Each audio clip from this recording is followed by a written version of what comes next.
So it's interesting that we have, on the one hand, these sort of artificial, purely literary worlds, but if you read around the edges or between the lines or follow these literary references, you realize that they aren't quite as abstracted as they might have seemed, that they are actually steeped in a very complicated history that has to do with religious and ethnic strife of various kinds. And I think that's important for me because when I was younger, I didn't really enjoy Borges that much. I thought it was very abstract, just kind of a game of words. And I think I like it more and a lot now that I come to see what's the emotional content here. How far are there really personal struggles? Are there really social issues, religious issues? These metaphysical issues are not just at all word games for him. He's not melodramatic, right? So he doesn't play to the emotions. And in his essay, this is what he says about the Argentine writer and tradition, that you can really see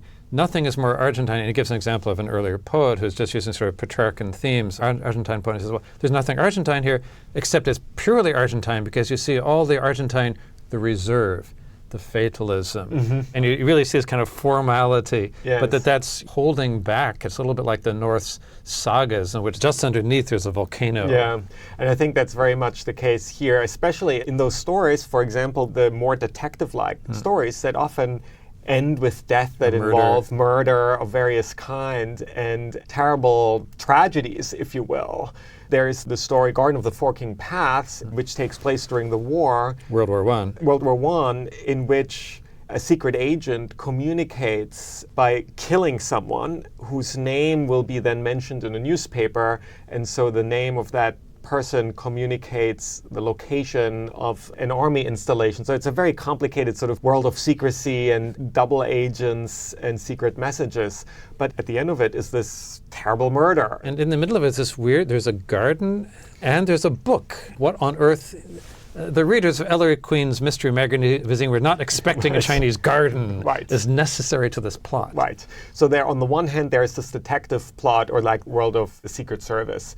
But then there's this whole other dimension that has to do with the form of the Chinese garden, and there's a lot of thought paid to the way in which Chinese gardens themselves are kind of constructed like labyrinths. That's sort of the art of the Chinese garden. It's not the kind of regular geometric French garden, but a garden of winding paths. I'm going to think this is also part of this sort of post-Leibnizian, because Leibniz's monas fit quite well with the garden of his era. True. Very well laid out, very symmetrical. Yes. And this is now going to mess that up. Now it becomes more disorienting. I mean, disorientation, I think, is the point of much of Borges's fiction. And here it's an Orientalist disorientation. Right.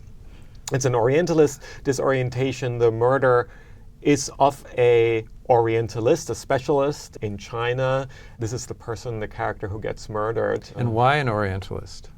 Why an Orientalist? It's hard to say. I mean, it's part of the world literature interest that we talked about earlier. That's part of the magazine. Borges is trying to imagine what a world of literature would look like. It's also, interestingly enough, it's one of these kind of immense vernacular novels of precisely the sort that Lu Xun and his friend Hu Shi were recovering. It's that other tradition inside China. And I think in that, to me, it's also that first that China is the kind of hyper-Argentine place. It's the other, the outside, the far end of the other end of the globe. So it's partly that. And it's this incredibly rich and wealthy culture. So rather than the periphery as a place of deprivation and nothing, this is a place of totality, excess, everything. So it's like the super Buenos Aires. With long historical tradition. Vast historical, the negative, the positive mirror of that. And then I also think this goes back to this very question about this kind of uncanny interplay between just when you think you're just dealing with words, suddenly a trapdoor opens and you're dealing with murder.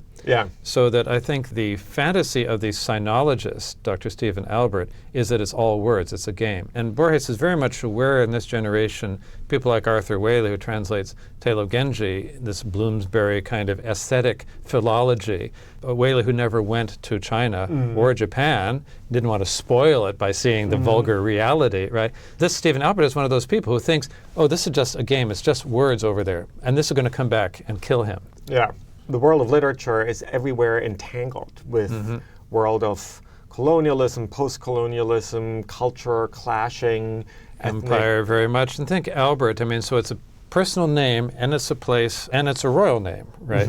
And the Victoria and Albert Museum, it's Queen Victoria's husband, so it is this figure associated with the huge expansion of the imperial project all at once.